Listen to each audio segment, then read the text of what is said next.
Welcome everyone to the Chris Parrish podcast. My name is Chris Parrish, and this is episode 83, Third Party Thoughts. But first off, we all know what we need to do. We got to thank everybody who is responsible for us getting to this point. That's right, that is thanking everyone, and that is turnbucklestudios.org. That's right. If you go to turnbucklestudios.org, that is the home page to the Turnbuckle Affiliation Program. So if you want to get more information about the Turnbuckle Affiliation Program, please go check out turnbucklestudios.org today. We also want to give a big shout out to beercadewhyte, located in Edmonton at 10544 82nd Avenue. You can support them on Facebook at beercadewhyte. You can also support them on beercadewhyte on X, as well as beercadewhyte on Instagram. They are hosting AEW July 12th, I believe is the date, and that is their next big show. So come check out beercadewhyte and let them know that Chris Parrish Podcast sent you. But now, let's talk about the elephant in the room. That was last night's Night of Champions. Yes, that's right. Whether or not you checked out the PLE Patrol, that was later in the evening, or you were one of those people that decided to check it out at the early start time, which, by God, I applaud you. It was a fun show. It was a very impactful show because, first off, we had the King of the Ring finals opening up the show. That's right. Not a lot of times you watch a PLE and you get Randy Orton versus Cody Rhodes kicking off your show. But guess what? That's exactly what we had there. We had, for the first time in almost 12 years, Cody Rhodes versus Randy Orton for the King of the Ring, and a lot on the line. The winner went on to face the Universal Champion at SummerSlam, and let me tell you, they put on an absolute banger of a match, and I don't think you could expect any different. Cody Rhodes ended up picking up the win as Randy Orton used a steel chair as a distraction so he could expose a top turnbuckle, which only led to Randy Orton going for an RKO, but being pushed into said exposed turnbuckle into a crossroads for the 1-2-3. A very clean match despite kind of what we saw at the end, but it was Randy Orton's doing that came back against him. But what I thought was very, very interesting at the end of that match was the fact that you had Byron Saxton talking to Cody Rhodes, and the way the camera was positioned was like it was facing the entrance, and you saw Cody Rhodes back facing that entrance, and you saw Randy Orton kind of there, and he was reluctant, kind of going to the back. Not like he was saying no, but didn't know if he wanted to come back in. He definitely had a couple faces that really showed you how disappointed and how upset of that decision ended up being. So a very interesting part of the show right away. Could we be seeing Randy Orton making that move? Could we see Cody Rhodes making that move? That has been something that we've been speculating for a while and something you've been hearing a lot online. And then next up, we had Rhea Ripley versus Raquel Rodriguez in a street fight, and these two girls kicked the living snot out of each other. It was absolutely fantastic in so many ways. It was one of those matches where I think you were kind of like me, weren't really sure why they had to run it back.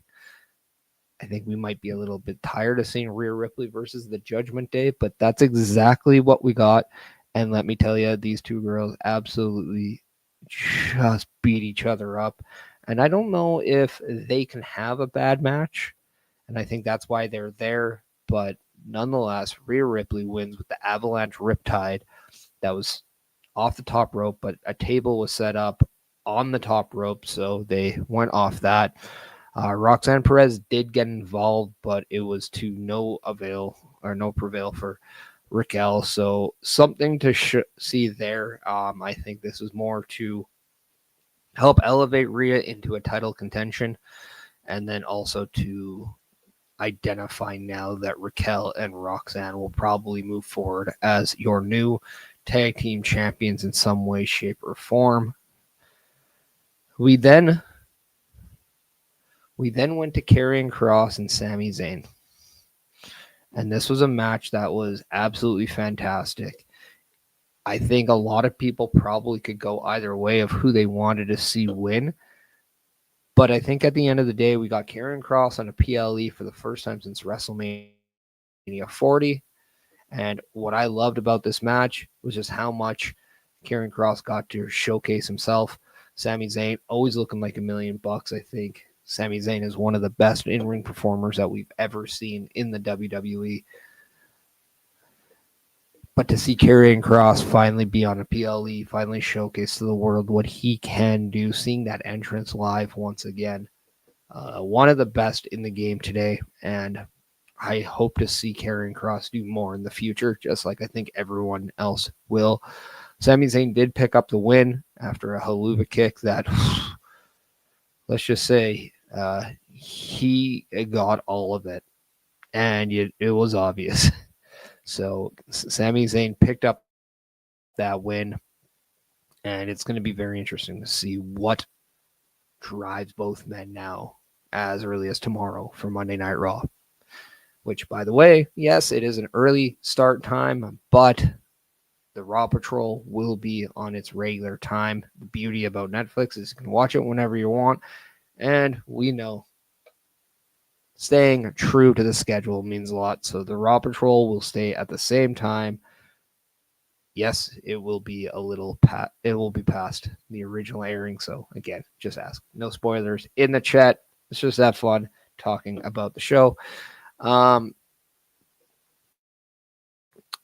Yeah, and then we also got a United States title match between Solo Sikoa and Jacob Fatu, and this was very reminiscent of a Roman Reigns bloodline match in the sense where just when you thought we were going to go to a finish, there was a little bit of that overbooking, a little bit of that convoluted interference, maybe a little more than it should, but it was something that was, I will get to that best. I will get to that.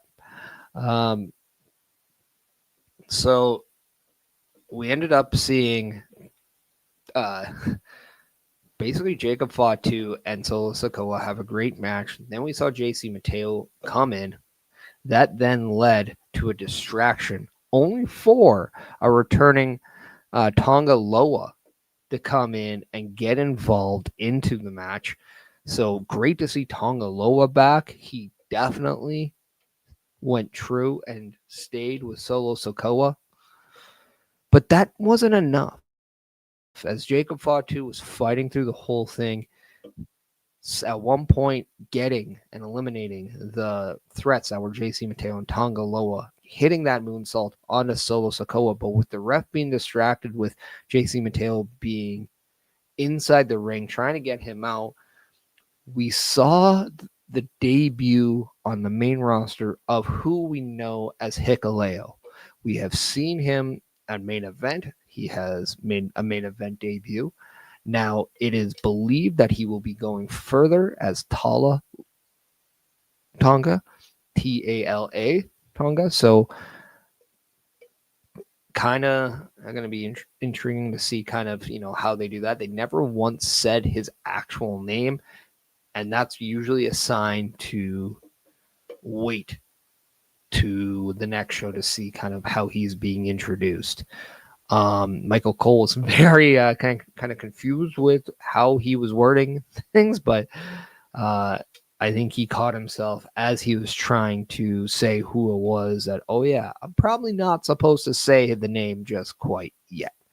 But that's why Michael Cole is the GOAT. He can catch himself mid-sentence and talk his way out of it. Now, does it seem a little weird?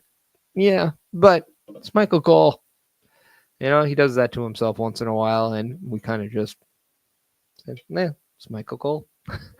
But yeah, and then that led us to the Oh yeah, sorry. No, so that allowed Jacob Fatu to get chokeslammed through a table. That gave Solo Sikoa the perfect opportunity to capture the United States Championship.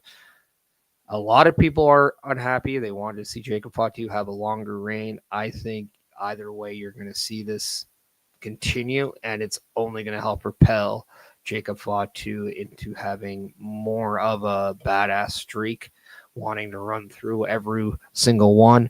Plus, what we saw on Friday was very evident that Jimmy Uso and Jacob Fatu are going to be aligned in some way. They both said to each other they didn't need each other's help. I do think this is a way for Jacob Fatu to admit, I don't like doing this, but I know it's important.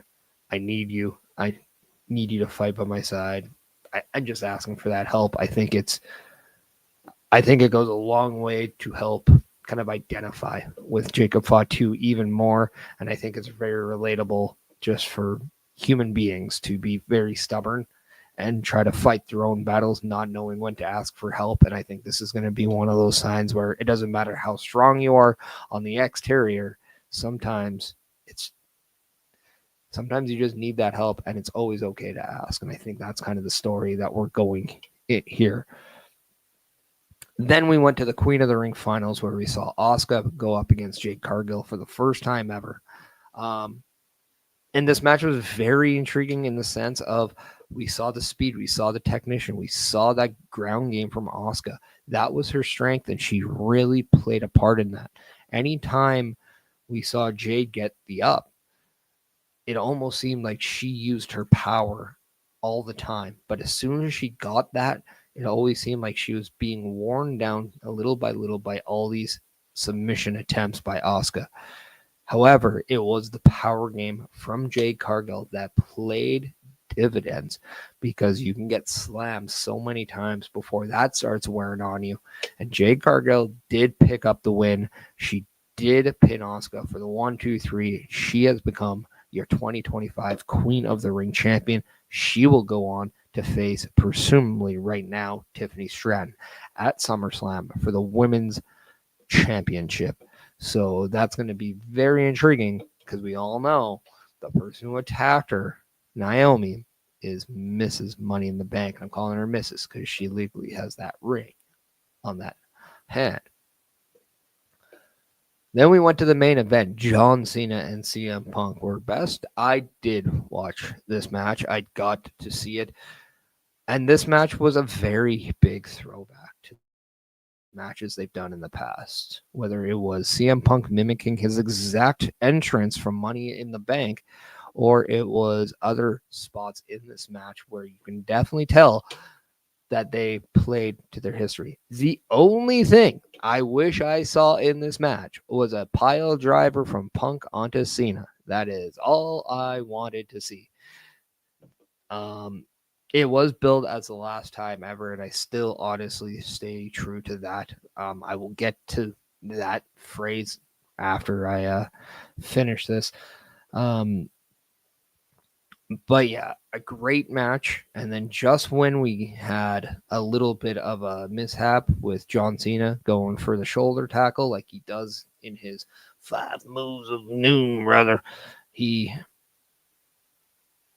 Punk ducks. He hits the ref. The ref is out. CM Punk gets the advantage, waits for another ref to come down, but it's Seth freaking Rollins, and he's not alone. He has Paul Heyman, he has Braun Breaker, he has Bronson Reed, and they all come down. Seth Rollins, in a cool way, takes off his glasses, takes off his coat, grabs the Money in the Bank briefcase, and slides into the ring. After he makes sure that his goons go and do the dirty work. And we saw in the weirdest fashion John Cena and CM Punk having to team up to fight against this threat. Because now it's just not CM Punk with the potential opportunity of losing his title opportunity, but now John Cena has to fight just to retain his championship because Seth Rollins is a threat to both men now. So there's a very, very intriguing storyline just within the match right there. And just when you thought, okay, we're back, we see Seth Rollins get that early advantage. He signals a referee. Charles Robinson comes trotting down that super long ramp just like he does that iconic run, only for John Cena to body check him into an oblivion because he doesn't want the match to go that way. He, in his mind, still wants that true one-on-one match with CM Punk. He wants to shut CM Punk up because, let's face it, I think it's safe to say CM Punk might go down as John Cena's biggest threat. But nonetheless, yes, that was an insane bump Charles Robinson took. But that's why he's Charles Robinson, potentially the GOAT of officials, because he goes over the top and does things like that. We get back to John Cena and CM Punk. CM Punk extends the hand. John Cena accepts, does that hug. We see that face reminiscence from Elimination Chamber. Goes for the kick to the groin, but CM Punk had that scouted. Then goes for the GTS. CM Punk or John Cena gets out of it. Seth Rollins happens and comes back in the ring, clobbers CM Punk in the face with the briefcase, hits that big stomp, but as soon as that stomp comes, John Cena tosses Seth Rollins out. Another referee comes into the ring, counts 1, 2, 3, and John Cena, slimy as he can, escapes. Night of Champions, still your Universal Heavyweight Champion. Both CM Punk and Seth Rollins are not happy, so we can expect some fireworks tomorrow on Monday Night Raw. So it's another reason to can't miss the Raw Patrol tomorrow at its regular time. But yeah, I said last time ever. We've heard this a few times before, right? CM Punk, Randy Orton. Specifically, we were told leading into those matches, this is the last time. And I believe that is the case. Triple H, from what I understand, said in the post-conference that this was definitely the last time for CM Punk and John Cena. And best yet, yeah, you are right. In order to eliminate Bronson Reed and Braun Breaker, I skipped past this part. Penta and Sammy did show up. Now, I think it's safe to say that maybe a tag match with Sammy and Penta versus Braun and Bronson could be either tomorrow or the week after, maybe Saturday night's main event. I think that actually might even be a better plan, to be quite honest. But to get back to the last time ever, we didn't get it with Cody Rhodes. We didn't get it with R-Truth. I don't think anybody expected R-Truth and John Cena at all this year. I think that is just something that worked its way into the situation. But we didn't get it with Cody Rhodes. And I think that's why we are now primed to get Cody Rhodes and John Cena once again at SummerSlam. But we did get it with Randy Orton. We did get it with CM Punk. And I think that's because, and this is what I've been kind of thinking for the entire time, this whole John Cena retirement tour, yes, it's going to give you the nostalgic last time evers. It's going to give you the historic first time evers. But the major story is that he is going to help pass that torch to the next face of the franchise, which is Cody Rhodes. Now, I think John Cena has 17 or 18 appearances left. And I'm going to say half of those might be matches. So if we go down to what more matches that he could have, obviously one is going to be Cody Rhodes at SummerSlam. It'll be very intriguing to see who he has matches with. But I think the one thing we can agree is that John Cena's final run is definitely something we need to just stop thinking we know what the perfect ending is and just enjoy it. We have 6 months left of John Cena in a wrestling ring. Let's just enjoy it. But that was the Night of Champions review. There's not much about third parties there. Now, when I put down the name Third Party Thoughts, I kind of wondered, okay, well, we know the WWE is partnered with TNA. We know they bought out AAA. But we haven't really overall talked too much about how we view those products outside of the WWE bubble. I was watching an episode of Impact just a few weeks ago, and I saw a good amount of WWE involvement. And I couldn't help but think that just about 12 months earlier, this wasn't a thing. The show went off just fine. And now I'm seeing an influx of some main talent kind of go there. And when I go main talent, I mean people that were being used in a main part of the show that they were on before. Whether we're seeing Trick Williams win the TNA title and now being a focal point of TNA, or Joe Hendry being a focal point on NXT sometimes. Now, my caution is, as cool as this is for one-offs and special times, I think you have to understand that if you do it every single week, it's going to take away the luster of how important it can be. But also, I am now saying, like, this,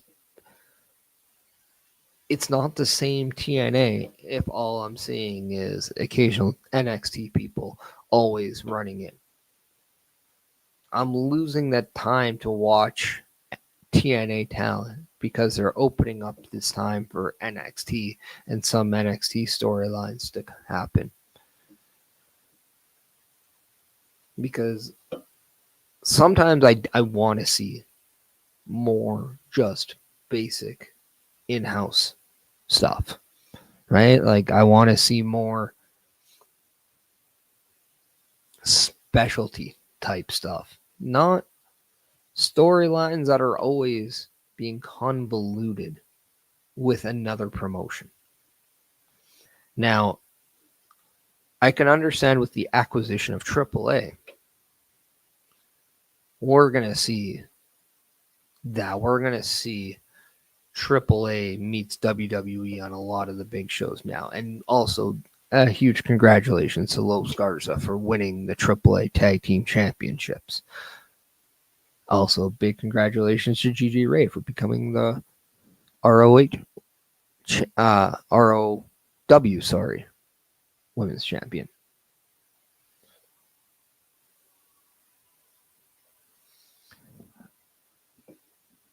But I know that these companies, AAA and TNA, and I'm gonna just gonna focus more on those two, are companies that have pride into the shows that they were putting on before this partnership with WWE or in any way. So I just hope that moving forward, we're not being spoiled with constant work. Now, if somebody like Los Garza and Santos Escobar aren't being used on WWE and they go to AAA for, 5 months or something like that, okay. And you become somewhat regulars on the show, I'm okay with that. But if it's consistently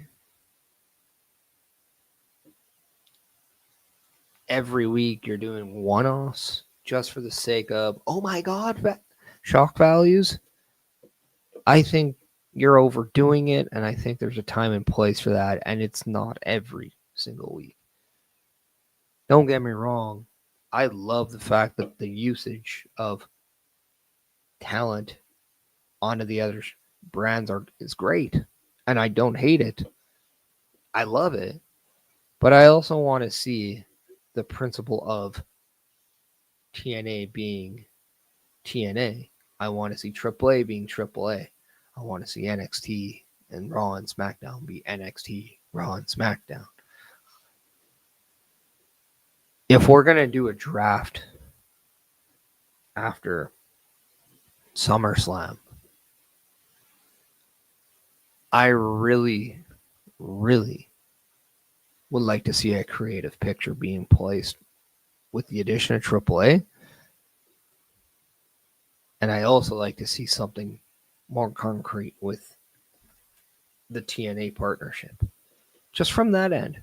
Because just like the Raw SmackDown vibe we get where people are just appearing on whatever shows, it takes away that luster just a little bit of the whole brand extension and brand split. So if we're doing the same thing with TNA, I feel over time it will just take away the luster of, oh my God, this person's in TNA. Well, plus, at some point, I would like to see maybe a fake story that we find out later is just a ruse or a storyline, but I'd like to see somebody like Miz or Trick Williams have like a quote unquote falling out with WWE and sign with TNA, only to find out that this was just a major plan to begin with. Stuff like that. Like I feel like we can do better ways to, if we want Trick Williams to be on TNA, do that. Do something a little bit more interesting. I don't know. For me, I'm just a little bit worrisome that we will see over time just a little too much to take away the feeling of being special or to seeing something that makes us talk. And it's just now, oh yeah, well, every time I watch Impact, no, I'm going to see this person, I'm going to see that person. But then in the background, I'm not going to see this homegrown talent. Because you do know that the more you see NXT competitors on TNA, there are TNA competitors that don't get that time. And my worry is that this is going to go more, become more often, and we start seeing issues at hand. So I don't know. It's just a worrisome that I have because I feel when I was watching Impact, there was just a lot of NXT people on there. And I just didn't know if more people shared that thought process that I did. And that is why I wanted to say third-party thoughts, because primarily I do talk WWE only because that's what I primarily watch. However, TNA and AAA are third parties in this. So my thoughts on about the usage of these are one thing. Now, don't get me wrong. I was as shocked as anybody to see Trick Williams win the TNA World title. But I really hope that there is a bigger play here to help elevate that championship back to TNA. And not just a way for Trick Williams to be elevated as an individual. Now, if they're going to do both, that's okay. That is okay. But it just seems right now that Trick Williams is going to hold that championship for another 2 to 3 months. And I don't know if I really, really like that.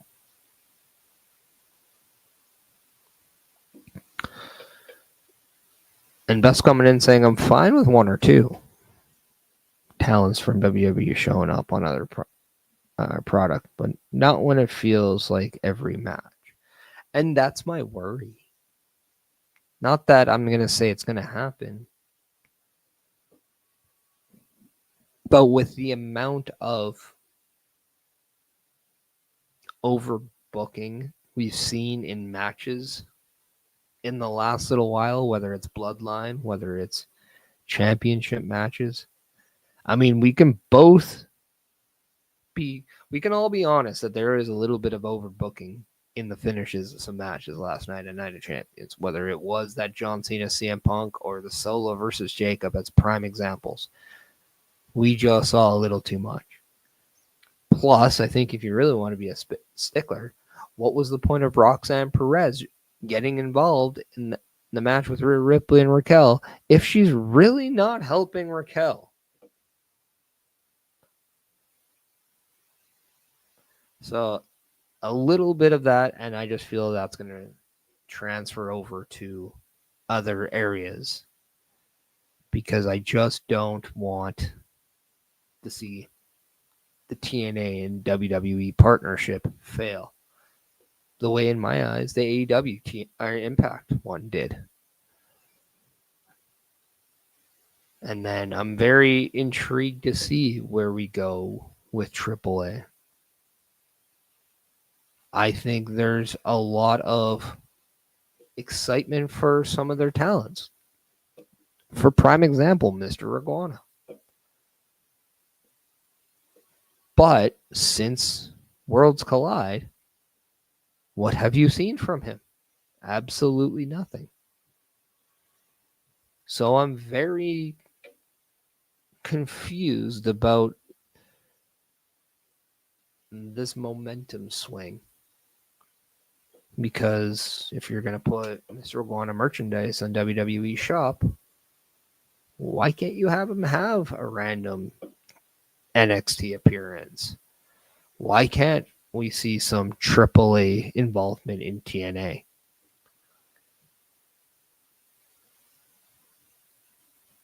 I don't know.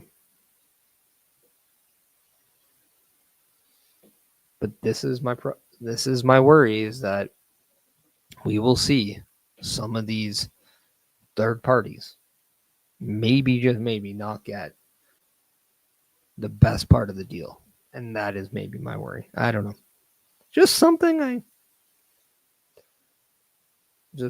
that I kind of noticed when I was watching an episode of Impact, and I just thought maybe, just maybe, more people have similar thoughts or views. I don't know, but it is what it is. Now, speaking of different views, the Turnbuckle Affiliation Program brings in a lot of different views. Why? Because we have a lot of different programming. And if you want to get more affiliated with Turnbuckle Studios, well, here is a visual that you can check out. This is the weekly calendar. Turnbuckle Studios and the Turnbuckle Affiliation Program bring you the week of streams. All times are in Eastern Time. Monday nights you get the Locker Room Breakdown at 7 p.m., followed by the Raw Patrol at 8 p.m. Tuesday brings you the flagship show, Turnbuckle Talk, at 8:05 p.m. Wednesday we play games with the PlayStation Showcase at 8 p.m. Thursday we got total non-stop action with Brace for Impact at 8 p.m. Friday we game again with Unleashed, the Jessica Wilde story at 7 p.m. Following the game, join us for the SmackDown Security Detail at 8 p.m. The weekend brings you Saturday Night Gaming at 8 p.m. On Sunday be sure to catch the Chris Parrish podcast at 12:15 p.m. followed by the Boar's Nest at 8 p.m. Be part of the shows and join the chat every day. And that is what you can find over at Turnbuckle Studios. With the help of the Turnbuckle Affiliation Program, you can go back and check that amazing amazing link of turnbucklestudios.org, the official homepage of the Turnbuckle Affiliation Program. Everything from getting to identify who is part of they're getting a chance to get to know them a little bit more and their journeys in a brief little paragraph, or you want to go and check out the latest episodic shows of every one that you just saw right there on that video, you can just by a click of the button. It will direct you to the link of their last show. If you have any worrisome inquiries or any questions or concerns or even flat out other, you can always contact Turnbuckle Studios with the hit of a button that will direct you to an email. Turnbuckle Studios and the Turnbuckle Affiliation Program are open to collaborations, and they're open to working relationships, and they're open to criticism as well. So please, if you have a thought, we'd like to hear it. So go check out turnbucklestudios.org as soon as you can. Also, if you're watching the Chris Parrish podcast on any one of the platforms, I do say thank you. But I also ask if you can hit that like, follow, subscribe, and notification bell buttons all on the different platforms. Please do so. That's a great way of helping out the channel.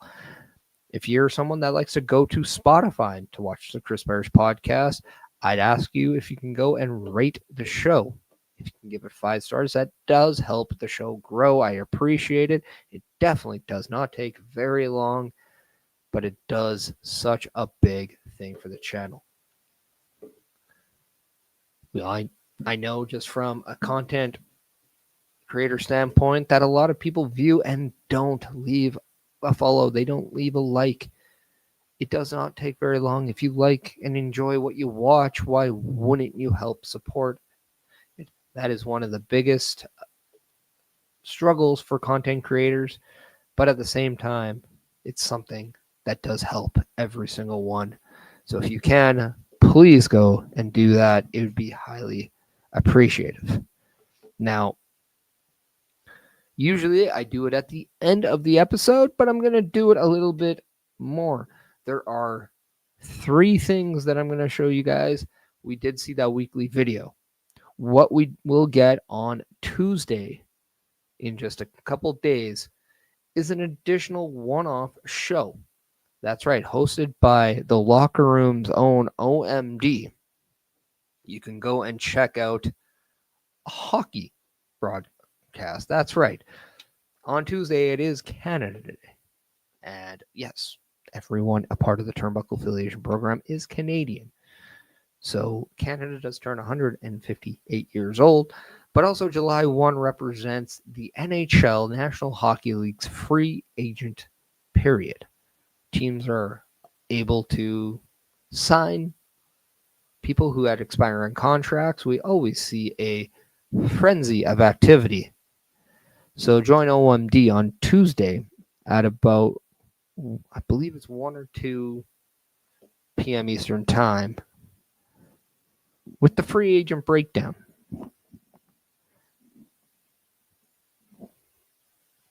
And then also, happy to announce that yes, next week we will be able to see episode 84, which I decided to name it Where Do You Want to Go?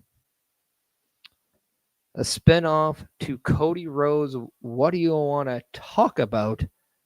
Because right now, the direction for everyone leads to be either Evolution, SummerSlam, Saturday night's main event. We got Crown Jewel coming up. Where do you want to go? Because there are a lot of places to go. And it is a very interesting road for the next few months inside the WWE. And a big one we will see live on July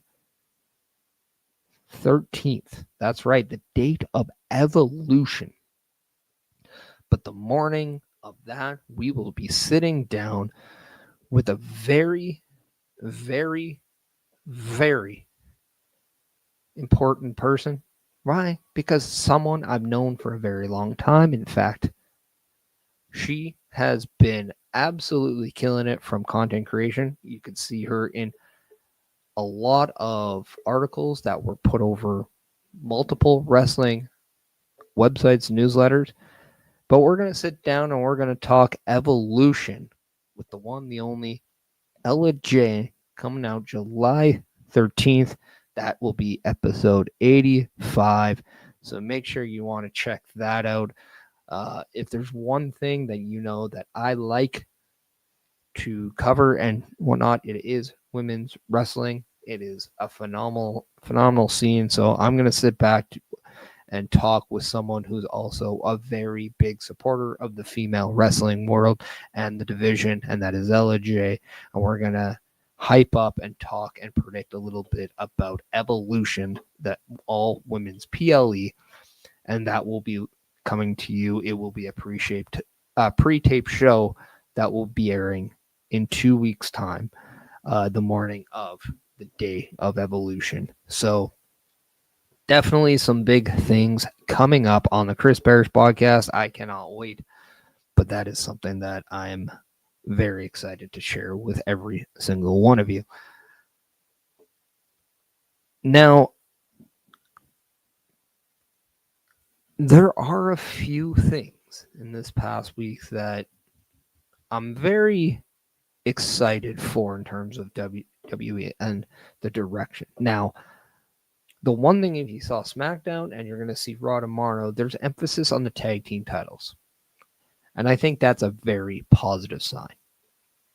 We saw the Wyatt Six go up against the Street Profits, and what we saw was basically the entire tag team division on SmackDown do what it can to ensure that the Wyatt Six did not grab those tag team championships.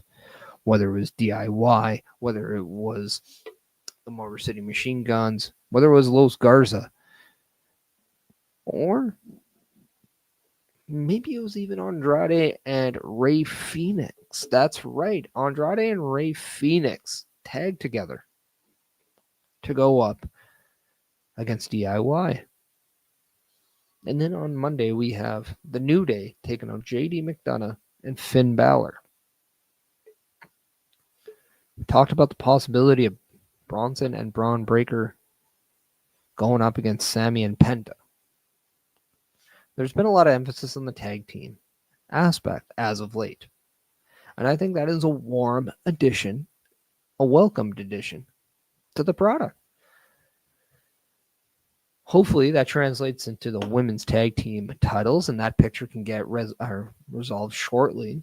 As we all know, the injury to Liv Morgan kind of helped Raquel kind of go in limbo, and that's something that I do think is absolutely unfortunate for both parties. But the emphasis on the tag team wrestling is now something that is kind of catching my eye. So I think it needs to be said. We have seen now WWE do specific shows for certain things, whether it's Night of Champions. We got a show really around champions or people winning King and Queen of the Ring, that leads to a championship opportunity. The non-title matches, I can definitely say, probably had some title implications. Rhea Ripley's, how can you not say she's not worthy of a championship match now? I think she solidified herself in a spot for that. Sami Zayn and Karrion Kross, I do think Sami Zayn has solidified him in a title conversation, and why wouldn't he be able to go up against the winner of Goldberg and Gunther at Saturday night's main event? We just talked that there's an all-women's PLE coming in on July 13th with Evolution. Should the WWE consider a potential show derived around tag team wrestling? It's been a while since we've seen the Tag Team Classic. It's been a while since we've seen something that's been specified just for the tag team division. Yes, we'll get the occasional ladder match. That's all good and well, but there's think we all can admit that we want a little bit more than just a one-off. So I ask, do we get something specified for the tag team division? I remember I came up with the idea that, you know what? This whole ladder match at WrestleMania for both sets of the tag titles, and you can have 8 tag teams, 4 from each brand, compete. And anybody is capable of winning any set. They just become members of the opposing brand or the other brand if they retrieve those titles. Only one tag title can be claimed by a team. I think that could be an annual event, and I think that'd be very intriguing and interesting. But I don't know. Let me know in the comments if you have any ideas about what WWE can do to help promote the tag team division, as lately there's been some emphasis on it, and I like it. I appreciate it. It's been helping the show, in my eyes, gives that diversity, that variety that I appreciate. Plus, there's tag teams that we haven't talked about, whether it's New Catch Republic, Pretty Deadly, just to name a couple. We do know that Maxine and Natalia are more or less forming a tag team known as the Dungeon Dolls. So will we see them be more into the tag team picture on the women's end? I wouldn't be opposed to it. In fact, why not? Basically, with whether or not American Alpha or the Alpha Babes, whatever you want to call it, with Otis being out, I don't see the reason why you need to continue with this faction. So why not give the green light to Natalia and Maxine as that tag team, and then use Akira Tozawa in whether it's NXT, Evolve, have him show up at TNA for the X Division title. Do something else with them. Could be very intriguing. Plus, I think I can say that I don't really have much time to see Sheamus fight battles for Tozawa much longer. I'd like to kind of see him go through his own path. And also, him versus Rusev tomorrow on Raw, that's gonna be fun to watch. But do I think Rusev is going to submit Sheamus in this match? I absolutely do. I absolutely do.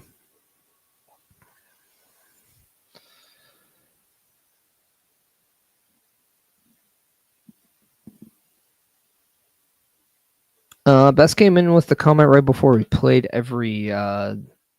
the videos there, and I got on a tangent that he mentioned the idea of AAA tag team being defended on WWE TV. Who to say Mr. Wyatt can't find himself partner and step in to challenge Los Garza. Now, I will say this. If we are having problems putting the tag team titles in general on WWE TV, why put the AAA ones on there? I'm not against the idea, but if they're now with SmackDown moving back to 2 hours, we now have one less hour of television content for WWE. I don't know how plausible that really is.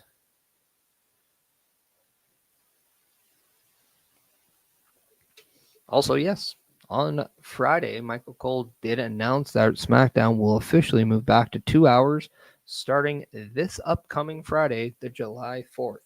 Now, a lot of people are asking why Raw is moved up a little bit. There is a taping of SmackDown that is going to air right after Monday Night Raw, thus giving you the reason why there's an earlier Raw start. But then also it is done so talent can enjoy the festivities that is July 4th weekend. But yeah, this is why I think I'd rather see a tag team show where we can see there's 5 sets of tag team titles in WWE. And then 6 if you want it, or 7 if you want to count TNA. So whether it's the Raw tag team, the SmackDown tag team, the NXT tag team, then you got the women's tag team, you got the AAA tag team, you got the TNA, and then the Knockouts tag team. That's 7 tag team champions. You can have a tag team title match for every one of those tag titles and create your own PLE and just do something there. You can also bring back a tournament like the Dusty Tag Team Classic, and then that finals could also take place. Just that's more than enough for a show. So, I don't know. Just a thought.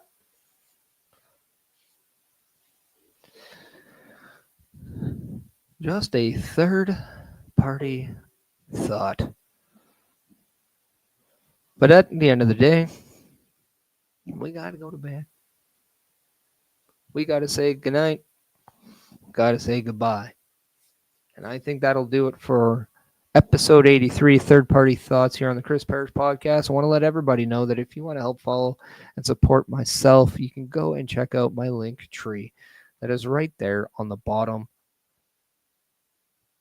I'm under Chris Parrish. Make it very simple. You will have access to all my social platforms, even those 5 platforms of views. That is Facebook, YouTube, Twitch, X, and Instagram. Had a little bit of complications with the Instagram not going live, so I do apologize on there. So we just went to the Fantastic Four today. But you can also check out the Chris Parrish podcast on Spotify. Definitely, please help rate those. Please like and subscribe to that channel. And if you can, once again, rate the episodes on there. Another big shout out to my sponsors, turnbucklestudios.org and beercadewhyte. Definitely a big part of why I get to do what I do. So I appreciate that. And once again, I thank every single one of you for coming and spending your time and getting involved. I am Chris Parrish, and this have been episode third party thoughts number 83.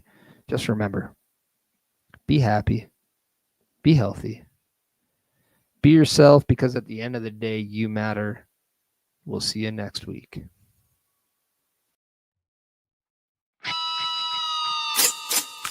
Yeah.